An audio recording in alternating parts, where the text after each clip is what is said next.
Early on, when my wife didn't answer the phone, you could believe it was going to be some knockdown, drag out arguments. I was going to be frustrated, upset, angry. But something didn't really line up. I was overreacting to something that was really small. And I discovered that her not answering the phone was actually a trigger for me.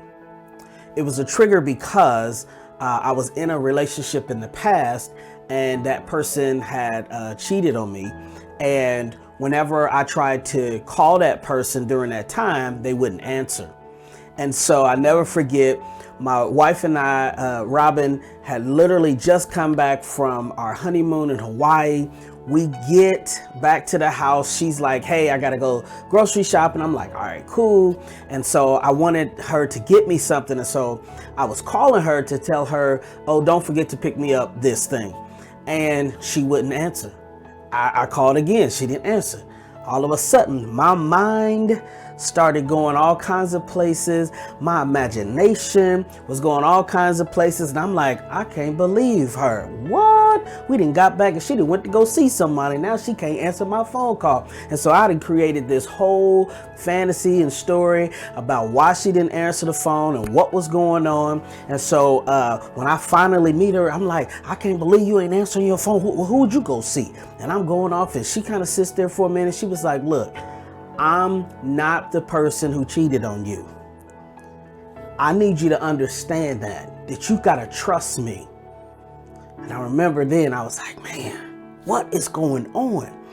Why am I tripping like this? And at first, I was like, okay, well, maybe this just has to do with, the person who cheated on me.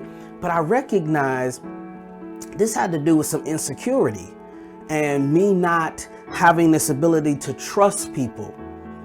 Right. And so I recognized that, I had to realize that when my wife doesn't answer the phone, or my daughters don't answer the phone, or close friends don't answer the phone, not to allow my mind to wander, but to be able to rein it back in and say, you know what?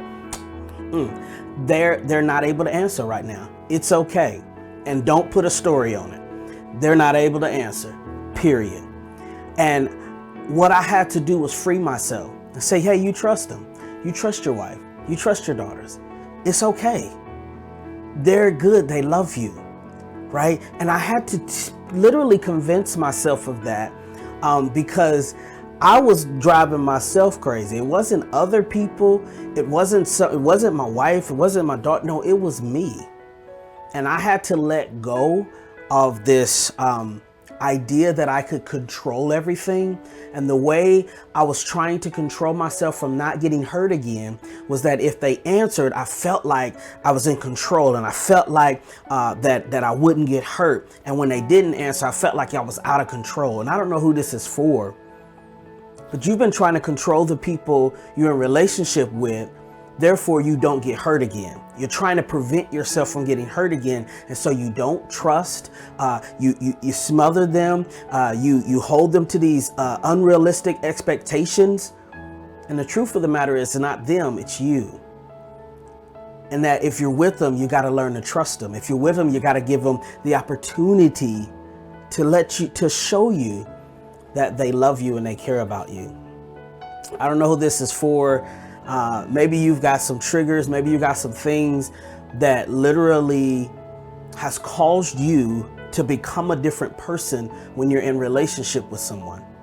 And you have so much anxiety and so much fear has taken over you that literally that other person becomes anxious being around you. And so I want to pray with you.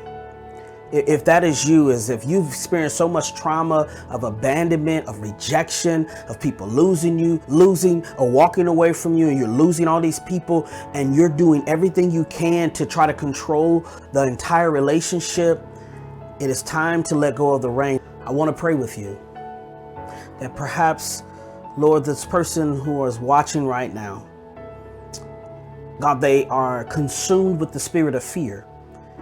That God, they've been abandoned, they've been rejected, people have walked away, people have cheated, people have hurt them. And God, their only course of action seems to try to be to control the other person, control the relationship. And God, we know that that is the spirit of fear, and that spirit of fear is the opposite of love. I pray, God, that you will allow them to trust the people they're in relationship with. I pray, God, that they will know that they're good enough, that they will know that they're worthy enough, that they will know, God, that they are loved by you, that they will know, God, that people want to do good to them. And I pray, Lord, that they will release themselves from trying to control, which is overwhelming them, causing them depression, causing them anxiety. Release them today. Release them today. Help them to realize that the relationship they're in now is not like the one they were in previously, and help them to accept the love that that person is trying to give them. It's in Jesus' name we pray. Amen. Hopefully that is a blessing to you. Listen, I've been through this. I wrote about it in my book. Some things are worth fighting for, about my forgiveness and reconciliation with my father. Go get the book. Go to drrickymccrae.com. Listen, I had so much trauma in my childhood that it was showing up in my adulthood. And that's what happens to so many of us.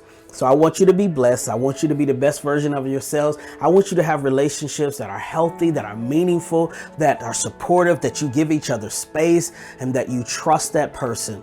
So listen, if you got a relationship that it may be a little difficult, maybe hard, maybe you need to reconnect with a parent or a family member or a friend or a sibling, or maybe it's just a loved one.